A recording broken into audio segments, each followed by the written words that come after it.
इस वीडियो में आप जानेंगे बिहार बुक की गणित का अध्याय 6 और इसका नाम है सरल आकृतियों की समझ। तो इसमें आकृतियों के बारे में जानना है तो सबसे पहले इसमें रेखाखंडों की माप सीखना है कि रेखाखंडों की माप कैसे करेंगे। तो यदि हम कॉपी पर कोई रेखाखंड बनाते हैं तो इसको मापने के लिए हमें स्केल की ज़रूरत होगी। यह स्केल है और इस पे दोनों तरफ लिखा रहता है संख्या 1 से लेकर इसमें 15 तक दिया हुआ है। अलग अलग स्केलों में अलग अलग संख्याएं दी रहती है। तो रेखाखंडों की माप आप इससे स्केल से कर सकते हैं और जो भी आकृति बनाना होगा आप इस स्केल की सहायता से आकृतियों को कोण त्रिभुजों की रचना आप इस तरीके से कर सकते हैं रेखाखंडों को माप। और यदि रेखाखंड कॉपी पर नहीं हो, कहीं बाहर दीवार का किनारा नापना हो, खेत का किनारा मापना हो, तो वह भी एक रेखाखंड ही होता है। तो उसके लिए टेप की आवश्यकता होती है, फीता की आवश्यकता होती है। तो उससे हम रेखाखंडों की माप कर सकते हैं, लेकिन कॉपी पर स्केल की सहायता से करेंगे। अब इसके बाद कोणों की माप को जानेंगे, कोण को कैसे मापा जाता है। तो आप पिछले अध्याय में कोण के बारे में पढ़ चुके हैं कि दो रेखाखंडों के बीच में या रेखा किरणों के बीच में ये जो घुमाव होता है इसी को कोण कहा जाता है। इसको कैसे मापते हैं, तो इसको मापने के लिए हमें चांद की आवश्यकता पड़ती है। चांद की सहायता से हम कोण को माप सकते हैं। तो सीखेंगे कि कैसे चांद की सहायता से कोण को मापा जाता है। तो सबसे पहले हम जान लेते हैं कि कोण को किस इकाई में मापा जाता है। तो पहले ही बता चुके हैं कि कोण जो होता है, अगर एक रेखाखंड दूसरे पर लंबवत खड़ा हो तो यह 90 डिग्री का होता है। यानी यह 90 डिग्री का होता है, यानी कोई भी रेखाखंड यहाँ से यहाँ तक घूम कर जाएगा तो 90 डिग्री का कोण बनाएगा। घुमाव को ही कोण कहा जाता है। और कोई यदि यह किरण है, एक किरण या रेखाखंड मान लेंगे किरण ही है, अगर यह घूमती है और घूमकर पुनः अपने ही पूर्व अवस्था पर आ जाती है तो यह 360 डिग्री का कोण बनाती है, यानी 360 डिग्री घूम जाती है। तो घड़ी की जो सुई होती है वह एक स्थान अगर इस तरीके से घूमती है, पुनः घूमकर यहाँ जाती है तो 360 डिग्री का कोण बनाती है। और इसको 4 भागों में यदि बांट देंगे हम तो यह 90 हो जाएगा, यह 90, यह 90, यह 90, 90 मिलाएंगे 9 चौके 36, 360 डिग्री का कोण बनता है। तो अगर इस तरीके का कोण हो तो नापना तो आसान है कि 90 डिग्री का होगा, लेकिन इससे थोड़ा सा बड़ा और छोटा होगा तो अब उसको कैसे मापेंगे। मान लेते हैं कि ये कोण है और इसको हमको चांद की सहायता से मापेंगे कि कितना डिग्री का यह कोण है।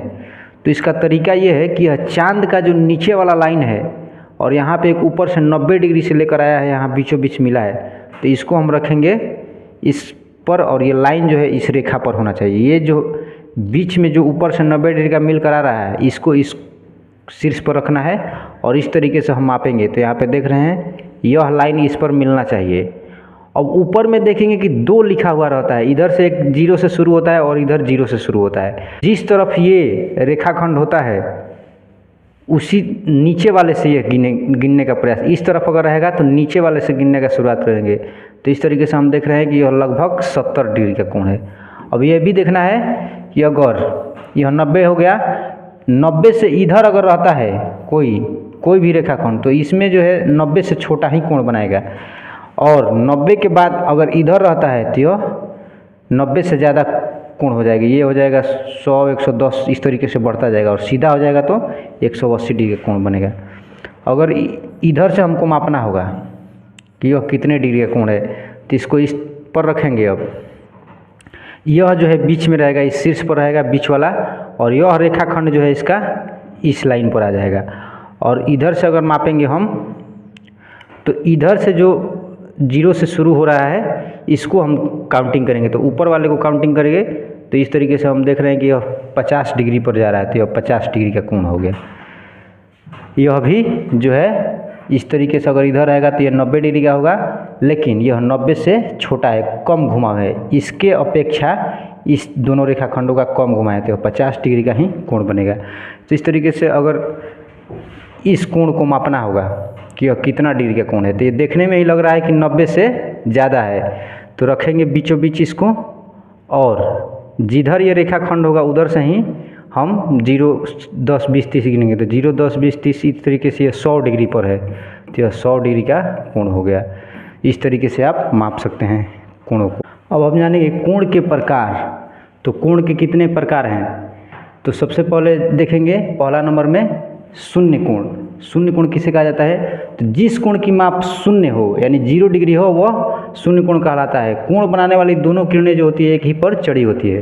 तो जैसे मान लेते हैं यह एक किरण है, इस किरण का नाम है O से लेकर A तक, और एक और किरण इसी पर यदि चढ़ी है O से लेकर, मान लेते हैं कि O से लेकर यहाँ ले लेते हैं B तक, OB किरण, दोनों एक ही पर चढ़ी होती है तो उनके बीच में घुमाव और झुकाव नहीं होता है। तो यहाँ पर कह सकते हैं कि 0 डिग्री 0 डिग्री का कोण बन रहा है। यह O है, शून्य नहीं है, यह है 0 डिग्री, तो यह शून्य कोण कहलाता है। दूसरे नंबर पर आता है न्यून कोण। तो जिस कोण की माप 0 डिग्री से बड़ा हो लेकिन 90 डिग्री से छोटा हो, तो अब शून्य पर अब मान लेते हैं कि यह एक किरण OA है, OA है, लेकिन यह जो OB किरण है इससे थोड़ा सा ऊपर उठाया जाता है। इसको यदि ऊपर उठा दिया गया OB को, तो इसके बीच में अब ये घुमाव उत्पन्न हो गया। मान लेते हैं यहाँ 30 डिग्री का है तो यह न्यून कोण कहलाएगा। जैसे ही शून्य से ऊपर जाएगा 1, 2, 3, 4, 5, 10, 20, 50, 60, 70, 75, 80, 85, 89 तक जो होगा, 89 डिग्री का यदि कोण भी होगा तो वह न्यून कोण कहलाएगा। लेकिन 90 से छोटा होना चाहिए, क्योंकि 90 डिग्री का जो कोण होता है वह तीसरे नंबर पर आता है, सम कोण हो जाता है। जैसे ही यह OA यह किरण है यह तो यहीं पर बरकरार रहेगा OA, लेकिन OB जैसे ही सीधा हो जाता है इस तरीके से एकदम 90 डिग्री का कोण बनाएगा तो यह कोण सम कोण हो जाएगा। इस तरीके से हम देख रहे हैं कि शून्य कोण से ऊपर उठा तो न्यून कोण और सीधा हो गया तो सम कोण हो गया। लेकिन अगर 90 से और इसको इधर बढ़ाया जाता है, मान लेते हैं कि यह OA जो OA किरण हो गया, OA किरण हो गया और इसको 90 से थोड़ा सा ऐसे तिरछा और बढ़ा दिया गया, मान लेते हैं यह 100 डिग्री का कोण हो गया, तो यह कोण कहलाएगा अधिक कोण। 90 से बड़ा 91, 92, 95, 100, 105, 10, 20, 50, 60, 70, 180 से छोटा होना चाहिए, यानी 179 तक का कोण भी अधिक कोण कहलाएगा, 180 से कम होना चाहिए। अब आता है 5वें नंबर पर सरल कोण या ऋजु कोण। तो हम अधिक कोण देख चुके हैं कि मान लेते हैं कि यह एक OA किरण है और 90 से ज़्यादा हुआ 179 तक तो अधिक कोण कहला। लेकिन यहीं अगर सीधा हो गया और 180 डिग्री का कोण बना दिया तो यह कहलाएगा ऋजु कोण या सरल कोण, 180 डिग्री का कोण। इसमें कोण बनाने वाली जो दोनों किरणें होती है एक दूसरे के विपरीत दिशा में होती है तथा एक रेखा, सरल रेखा का निर्माण कर देती है।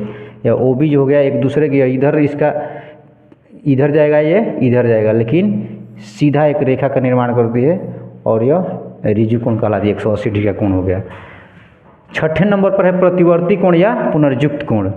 तो अगर यह सीधा हो गया और इसको यह OA हो गया और इसको यहाँ से और नीचे की तरफ घुमाते हैं तो यह 180 से ज़्यादा हो जाएगा, मान लेते हैं 210 डिग्री का हो गया, तो यह कहलाएगा प्रतिवर्ती कोण या पुनर्युक्त कोण। 180 से बड़ा होना चाहिए लेकिन 360 से छोटा होना चाहिए, यानी घुमाते घुमाते इसको यदि 300 डिग्री, 310, 20, 30, 50 तक भी रहेगा तो यह प्रतिवर्ती कोण कहलाएगा। लेकिन 7वें नंबर पर एक और होता है पूर्ण कोण। पूर्ण कोण होता है और पूर्ण कोण जो होता है 360 डिग्री के कोण को, 360 डिग्री के कोण को पूर्ण कोण कहा जाता है, पूर्ण कोण कहा जाता है।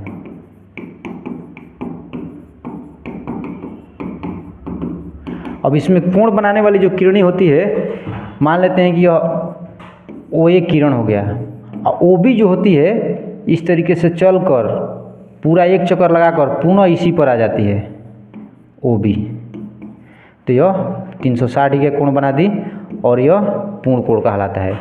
शून्य कोण में और पूर्ण कोण में दोनों में किरणें एक ही पर होती है, लेकिन शून्य कोण में घूमी हुई नहीं होती, एक ही पर चढ़ी होती है। लेकिन पूर्ण कोण में एक चक्कर लगाकर एक किरण पुनः आकर इसी पर चढ़ जाती है, तो यह 360 डिग्री का कोण बनाई है और यह पूर्ण कोण कहलाता है। अब हम जानेंगे कोणों के विशेष युग्म। युग्म मतलब जोड़ा। तो हमने पहले देख लिया कि कोणों के कुल 7 प्रकार थे जो सिंगल अकेले अकेले थे, लेकिन अब कुछ कोण जो होते हैं जोड़ा में आते हैं, दो दो कोण एक साथ होते हैं और उनमें कुछ विशेष संबंध होता है, तो इसीलिए इसे कोणों का विशेष युग्म कहा जाता है। और पहले नंबर आता है आसन्न कोण या संलग्न कोण, किसे कहा जाता है। तो यहाँ पर देख रहे हैं कि 2 कोण, यहाँ पर एक ये है और एक ये है, यहाँ पर भी एक कोण ये है, ये है, एक कोण ये है और एक कोण ये है, यहाँ पर भी ये है और ये है। इस चारों कोणों में समझना है कि कौन सा आसन्न कोण कहलाएगा। तो सबसे पहले 2 कोणों का ऐसा युग्म जिनका शीर्ष उभयनिष्ठ हो, यानी एक ही शीर्ष हो।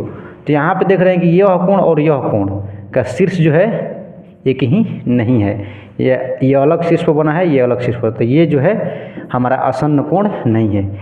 यहाँ पर भी देख रहे हैं कि शीर्ष एक ही नहीं है,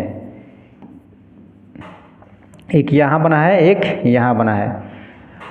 अब कोण बनाने वाली भुजा में एक भुजा उभयनिष्ठ हो, यहाँ पे भुजा तो यह उभयनिष्ठ है, यह वाला जो भुजा है इस कोण में भी काम आ रहा है, इस कोण में भी काम आ रहा है, लेकिन शीर्ष एक ही नहीं है। तो इस तरीके से भुजा तो उभयनिष्ठ है लेकिन शीर्ष उभयनिष्ठ नहीं है, तो यह नहीं होगा आसन्न कोण। यहाँ पर ये देख रहे हैं कि शीर्ष एक ही है यह कोण का और यह इस कोण का भी, लेकिन अब कह रहा है कि भुजा उभयनिष्ठ होना चाहिए, यानी दोनों कोण के लिए एक भुजा कम से कम काम करना चाहिए। तो ये देख रहे हैं कि इस कोण के लिए भी यह भुजा काम कर रहा है, इस भुजा और इस भुजा के बीच में ये कोण बन रहा है, और यह कोण भी इस भुजा और इस भुजा के बीच में बन रहा है, ये कोण बड़ा कोण। तो यहाँ एक उभयनिष्ठ भुजा भी है, शीर्ष भी एक ही है, फिर भी आसन्न कोण नहीं है, क्योंकि अगला जो है उभयनिष्ठ भुजा जो नहीं है, तो यह तो उभयनिष्ठ है, इसके लिए भी काम कर रहा है, इसके लिए, लेकिन यह जो उभयनिष्ठ नहीं है भुजा, यह उभयनिष्ठ भुजा के एक एक तरफ होना चाहिए, यह यानी कि यह जो उभयनिष्ठ भुजा यह बीच में होना चाहिए था और यह किनारे पर है, इसलिए यह भी आसन्न कोण नहीं है। यहाँ पर देख रहे हैं कि यह कोण बन रहा है, यह कोण, दोनों का शीर्ष एक ही है, एक उभयनिष्ठ भुजा भी है, और उभयनिष्ठ भुजा के अलावा जो उभयनिष्ठ नहीं है ये वाला, ये और ये उभयनिष्ठ भुजा के एक इधर है और एक इधर है, तो इस तरीके से ये जो कोण बना यही है आसन्न कोण। आसन्न कोण यह कहलाएगा। आप देख सकते हैं कि यह आसन्न कोण है और यह तीनों आसन्न कोण नहीं है। इसमें भी उभयनिष्ठ भुजा है यह, लेकिन शीर्ष एक नहीं है, इसमें भी उभयनिष्ठ भुजा है लेकिन शीर्ष एक नहीं है, इसमें उभयनिष्ठ शीर्ष भी है और उभयनिष्ठ यह भुजा भी है, लेकिन यह बीच में नहीं है, किनारे पर है उभयनिष्ठ भुजा, इसमें उभयनिष्ठ भुजा जो है बीच में है, तो इस तरीके से यही आसन्न कोण कहलाएगा। दूसरे नंबर पर आता है शीर्षाभिमुख कोण या सम्मुख कोण। तो जब 2 रेखाएं एक दूसरे को किसी बिंदु पर काटती है, ये दोनों रेखा हो गए और एक बिंदु पर काट रहा है, तो आमने सामने का ये कोण और ये कोण, मान लेते हैं इस कोण का नाम है 1 और इसका 2, इसका 3 और इसका 4, तो 1 और 2 जो कोण है यह शीर्षाभिमुख कोण का युग्म है, जोड़ा। चूँकि हम जोड़ा पढ़ रहे हैं कोणों का, तो एक कोण 1 तथा कोण 2, ये कोण 2 हो गया, एक दोनों हो गया शीर्षाभिमुख कोण, और 3 तथा 4 ये शीर्षाभिमुख कोण का युग्म है। तीसरे नंबर पर है पूरक कोण या कोटि पूरक कोण। तो 2 कोणों की मापों का योग जब 90 डिग्री हो तो वह एक दूसरे का पूरक कहलाता है। जैसे यहाँ पर एक है 60 डिग्री का कोण और एक यहाँ पर है 30 डिग्री का कोण, तो यह दोनों जो कोण है, इस दोनों कोणों को यदि हम जोड़ेंगे तो यह हो जाएगा 90 डिग्री का कोण हो जाएगा। तो यह दोनों 60 और 30 एक दूसरे का पूरक होता है। अगर पूछा जाए कि 50 डिग्री का पूरक कौन सा कोण होगा, तो 50 डिग्री का पूरक क्या हो जाएगा, तो 90 में ही हम 50 को क्या करेंगे, घटा देंगे, तो कितना आ जाएगा 40 डिग्री, यानी कि 50 का पूरक हो जाएगा 40 और 40 का पूरक हो जाएगा 50, क्योंकि दोनों को जोड़ने के बाद 90 आ जाएगा। इसी तरीके से अगर कहा जाएगा कि 45 डिग्री का पूरक कौन सा हो जाएगा, तो 45 और 45 90 होता है, तो 45 का पूरक 45 से होता है, यानी 2 कोण 45 डिग्री का रहेगा तो वह पूरक कोण कहलाएगा।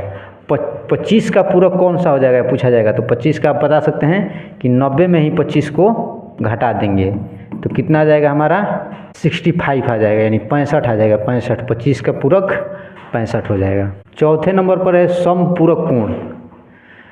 तो जब दो कोणों का माप 180 डिग्री का होगा तो वह समपूरक कहला जाएगा। मान लेते हैं एक 100 डिग्री का कोण है और एक हो जाएगा 80 डिग्री का कोण, तो यह दोनों एक दूसरे का समपूरक कहलाएगा, क्योंकि दोनों को जोड़कर 180 डिग्री हो जाएगा। इसी तरीके से पूछा जाएगा कि 110 का पूरक कितना डिग्री का कोण होगा, तो 180 में ही हम क्या करेंगे 110 को घटा देंगे तो हमारा आ जाएगा 70 डिग्री।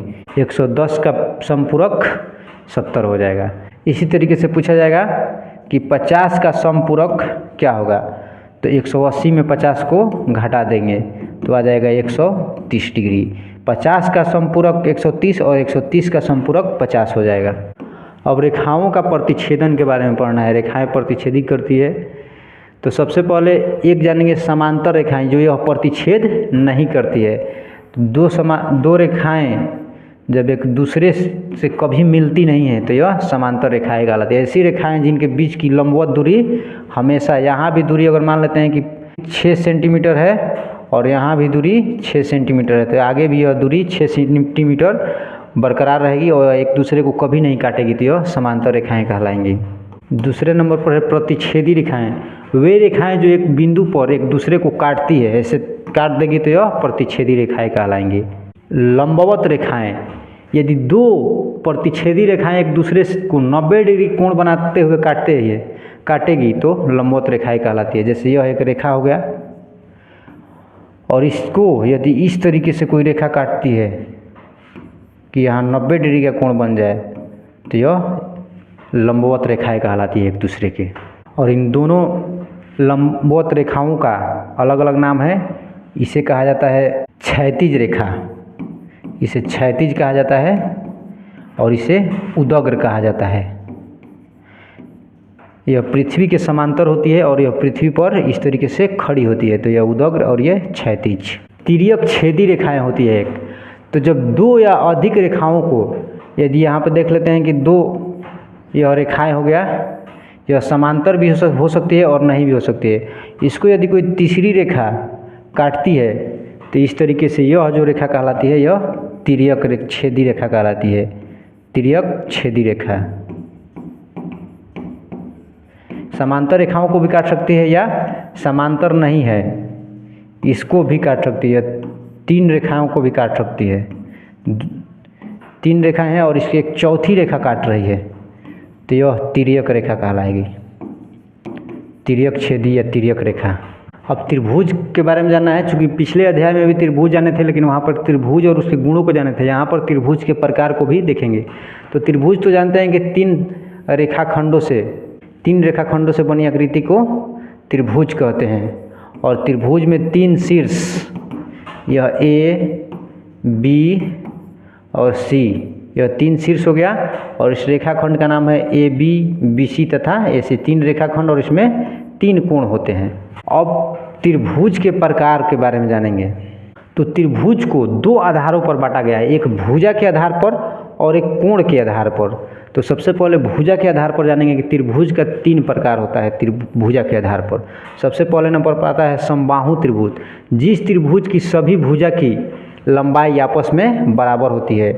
ये देखते हैं कि यह त्रिभुज हो जाएगा, इस तीनों भुजा की लंबाई जो होती है ये आपस में बराबर होती है। A B C, A B, B C और ए सी। मान लेते हैं 5 सेंटीमीटर है, यह भी 5 सेंटीमीटर और यह भी 5 सेंटीमीटर। तो इस तरीके से बना त्रिभुज समबाहु त्रिभुज कहलाता है, जिसकी तीनों भुजाएं आपस में बराबर है। यह भुजा के आधार पर प्रकार पढ़ रहे हैं। दूसरे नंबर पर आता है समद्विबाहु त्रिभुज। तो जिस त्रिभुज की 2 भुजा आपस में बराबर हो, ये 2 भुजा बराबर है, ये वाला और ये वाला। ये बड़ा भी हो सकता है ये और छोटा भी हो सकता है, लेकिन ये दोनों बराबर हो जाएगा। ए बी और ए सी, यहाँ पे क्या है ए बी बराबर है ए सी, और ये छोटा भी हो सकता है और बड़ा भी, ये समद्विबाहु कहलाएगा। अब आता है तीसरे नंबर पर विषम बाहु त्रिभुज। तो जिस त्रिभुज की तीनों भुजा की लंबाई अलग अलग हो, विषम बाहु त्रिभुज कहलाता है। ये इस तरीके से हो गया विषम बाहु त्रिभुज। यहाँ देख रहे हैं कि ये अलग है, इसकी लंबाई अलग है और इसकी लंबाई अलग है। यह तीनों भुजा आपस में बराबर नहीं है, तो यह विषम बाहु। विषम मतलब कोई बाहु मतलब होता है भुजा, कोई भुजा इसका बराबर नहीं है। सम मतलब बराबर, बाहु मतलब भुजा जिसका बराबर भुजा हुआ। द्वि मतलब दो भुजा आपस में बराबर, इसके नाम में ही छिपा हुआ है कि सम द्वि मतलब दो भुजा बराबर हो। बी, कोण के आधार पर त्रिभुज का जो प्रकार है वह भी 3 होता है। तो पहले नंबर पर आता है न्यून कोण त्रिभुज। तो चूंकि हम कोण के प्रकार में पढ़े हैं न्यून कोण, लेकिन यहाँ पे वह न्यून कोण नहीं है, न्यून कोण त्रिभुज है। तो यह एक त्रिभुज हो गया, यह न्यून कोण कहलाएगा। क्यों? क्योंकि इसके तीनों कोणों की जो माप है यह 90 डिग्री से छोटा है। प्रत्येक कोण जो है 90 से छोटा है और तीनों कोणों को जोड़कर 180 डिग्री होता है। यह भी जान लेना है कि तीनों कोणों का योग 180 डिग्री होता है। त्रिभुज के कैसा भी त्रिभुज हो, तीनों कोणों का योग 180 डिग्री होता है। तो मान लेते हैं कि यहाँ पे ये है 50 डिग्री का, यह है 60 डिग्री का और यह है 70 डिग्री का। तो इस प्रकार से 3 कोण हो गया और तीनों को हम जोड़ते हैं यहाँ पे 70 + 50 + 60, तो जोड़कर ये आ जाएगा 180 डिग्री। और तीनों कोण यहाँ पे देख रहे हैं कि 90 से सब छोटा है, तो यह कोण न्यून कोण त्रिभुज कहलाएगा। क्योंकि न्यून कोण जो होता है वह 90 से छोटा होता है और 0 से बड़ा होता है। तो प्रत्येक कोण जो 90 से छोटा होगा न्यून कोण त्रिभुज कहलाएगा। दूसरे नंबर पर है समकोण त्रिभुज। जिस त्रिभुज का एक कोण केवल 90 डिग्री का होना चाहिए, इसमें तीनों नहीं, चूँकि तीनों 90 का नहीं हो सकता है, एक ही कोण 90 डिग्री का होगा और ये दोनों कोण जोड़कर 90 डिग्री का होता है। अगर ये 90 है तो मान लेते हैं यह 40 है तो यह 50 डिग्री का हो जाएगा। इस तरीके से हम कह सकते हैं कि यह समकोण त्रिभुज है। तीसरे नंबर पर आता है अधिकोण त्रिभुज। इस त्रिभुज में एक जो कोण होता है ऐसे बना लेंगे 90 से ज़्यादा और बाकी ये मिला देंगे, यह अधिक कोण त्रिभुज हो जाएगा। चूँकि यह मान लेते हैं कि यह 110 डिग्री का है, तो यह और यह दोनों मिलाकर कितना होना चाहिए? तो यह दोनों मिला के 70 होना चाहिए। तो एक ये 40 हो जाएगा और यह 30 हो जाएगा। 40 30 70 और 110 180 हो जाएगा। तो ये अधिक कोण कहलाएगा क्योंकि एक कोण की माप जो है 90 से ज़्यादा है, लेकिन 180 से छोटा भी होना चाहिए। हालांकि तीनों मिला के 180 होता है, तो 180 से छोटा ही होगा एक। अब चतुर्भुज और उसके प्रकारों को पढ़ेंगे। चूँकि पिछले अध्याय में चतुर्भुज और उसके गुणों के बारे में पढ़े थे, इसमें चतुर्भुज के प्रकार पढ़ेंगे। तो चतुर्भुज तो हम जानते हैं कि 4 रेखाखंडों से बनी सरल एवं बंद आकृति को चतुर्भुज कहा जाता है। इसमें 4 शीर्ष ABCD और 4 कोण और 4 भुजाएं होती है। और इसमें 2 विकर्णों को भी पढ़े थे कि ये 2 विकर्ण कहलाते हैं। अब यहाँ पे चतुर्भुज के प्रकारों को जानेंगे। तो चतुर्भुज के प्रकार में सबसे पहले नंबर पर आता है वर्ग। तो वर्ग किसे कहा जाता है? तो पहले से भी आप परिचित होंगे कि इसकी चारों भुजा की लंबाई बराबर हो, लेकिन प्रत्येक ये जो कोण होगा यह 90 डिग्री का होना चाहिए, समकोण होना चाहिए, तब जाके ये वर्ग कहलाएगा। एकदम सीधा होना चाहिए, ये वर्ग कहलाएगा। और चतुर्भुज के चारों कोणों का योग 360 डिग्री होता है। कोई सा भी चतुर्भुज हो, जिस तरीके से त्रिभुज का सभी कोणों का योग 180 डिग्री था, उस तरीके से चतुर्भुज का चारों कोणों का योग 360 डिग्री होता है। जोड़ेंगे 90 90 180 और ये 90 90 180 180 180 360 हो जाएगा। 9 चौके 36 आ जाएगा और एक 0 बैठा देंगे। दूसरे नंबर पर आता है आयत। तो जिस चतुर्भुज की आमने सामने की भुजा इसमें केवल बराबर होता है और कोण यहाँ 90 डिग्री का होता है। यहाँ पे देख सकते हैं कि 90 डिग्री का एकदम बना हुआ है समकोण। ये बराबर है इससे और ये बराबर है इससे, देख रहे हैं। तो इस तरीके से आयत कहलाता है। आयत का बहुत सारा उदाहरण है, जैसे ये बोर्ड हो गया, यह भी एक आयत का उदाहरण होता है। किताब का ऊपरी जो सतह होता है वह भी आयत का उदाहरण होता है, क्योंकि आमने सामने की भुजा इसकी लंबाई बराबर होती है। यह ABCD आयत हो गया। तीसरे नंबर पर आता है समचतुर्भुज। समचतुर्भुज, तो जिस चतुर्भुज की चारों भुजा बराबर हो वह समचतुर्भुज कहलाता है। तो वर्ग में भी देखे थे कि चारों भुजा बराबर है, लेकिन उसमें शर्त था कि कोण 90 डिग्री का होना चाहिए। लेकिन समचतुर्भुज में कोण 90 डिग्री का नहीं भी हो सकता है। इस तरीके से यह समचतुर्भुज कहलाएगा। चारों भुजा बराबर है, लेकिन कोण 90 डिग्री का नहीं है तो भी यह समचतुर्भुज होगा। और अगर कोण 90 डिग्री का होगा तो भी यह समचतुर्भुज होगा, यानी कि जो वर्ग है वह भी एक समचतुर्भुज ही होता है। चौथे नंबर पर आता है समांतर चतुर्भुज। तो जिस चतुर्भुज की आमने सामने की भुजा समांतर हो वह समांतर चतुर्भुज कहलाता है। तो चूंकि आयत में हम देखे थे आमने सामने की भुजा बराबर थी, तो जब आयत में ये भुजा बराबर होती है, यानी कि आयत भी जो होता है आयत, यह भी एक समांतर चतुर्भुज होता है। लेकिन और भी इसमें शामिल होता है जो आयत न रहते हुए भी समांतर चतुर्भुज होता है। तो इसमें आमने सामने की भुजा जो होती है यह बराबर है, जैसे ये भुजा और ये भुजा बराबर है, यह बराबर है इससे और यह बराबर है इससे, लेकिन इसमें 90 डिग्री का ये कोण नहीं है तो भी यह समांतर चतुर्भुज है। और आयत भी समांतर चतुर्भुज है क्योंकि यह समांतर होता है यह और यह भी, यानी कि यह एक दूसरे से कभी मिलेगा नहीं, ये नहीं मिलेगा और ये नहीं मिलेगा। अब एक आता है 5वें नंबर पर समलंब चतुर्भुज। तो जिस चतुर्भुज के आमने सामने की भुजाओं की एक जोड़ा समांतर हो, ये भुजा हो गया और ये भुजा हो गया। अब ये क्या है कि समांतर होना चाहिए, यानी ये कभी नहीं मिलना चाहिए। तो इस तरीके का ये मिला देंगे इससे और ये मिला देंगे इससे, यह भुजा और यह भुजा ए बी सी डी। तो यहाँ पे ए बी समांतर है सी डी के, यह समांतर का संकेत है, क्योंकि यहीं पे पढ़ लेना है ए बी समांतर है सी डी, तो यह जो है समलंब चतुर्भुज कहला जाएगा। इससे मतलब नहीं है यह बड़ा हो छोटा हो कुछ भी हो उससे मतलब नहीं, इससे भी बड़ा छोटा से लंबाई से मतलब नहीं है, केवल समांतर से मतलब होना, ये कभी नहीं मिलना चाहिए आगे की बढ़ाने पर भी, तो यह समलंब कहलाएगा। अब जो चतुर्भुज के जो पांचों प्रकार हैं इनमें संबंध होते हैं उसको जानना बहुत ही जरूरी है। यहाँ पे समलंब हम जानते हैं कि यह भुजा इसके समांतर होता है तब ये समलंब हो जाएगा। यही समलंब कि ये जो भुजा समांतर नहीं होती है, अगर यह भी समांतर हो जाए ये वाला भुजा, तो यह कहला जाएगा समांतर चतुर्भुज। यानी कि समांतर चतुर्भुज में यह भुजा और यह भुजा, यह जो दोनों जोड़ा है यह और यह दोनों जोड़ा जो होता है समांतर होता है और इसमें एक जोड़ा समांतर होता है, तो यह भी समलंब कहलाएगा। यानी समांतर चतुर्भुज को भी हम समलंब कह सकते हैं, क्योंकि कम से कम इसमें अगर दो जोड़ा समांतर है तो एक जोड़ा तो समांतर होगा ही, और समलंब होने के लिए केवल एक ही जोड़ा समांतर होना चाहिए, तो यह समांतर चतुर्भुज भी समलंब कहलाएगा। और यही समांतर चतुर्भुज की भुजाओं को यदि हम काट देंगे यहाँ से, यह समांतर होता है लेकिन यह बराबर नहीं होता है, यह भुजा इसके बराबर होगा कि नहीं यह कोई ज़रूरी नहीं है। अगर इसको काट कर बराबर कर देंगे इसी समांतर को चतुर्भुज को, तो यह समचतुर्भुज बन जाएगा।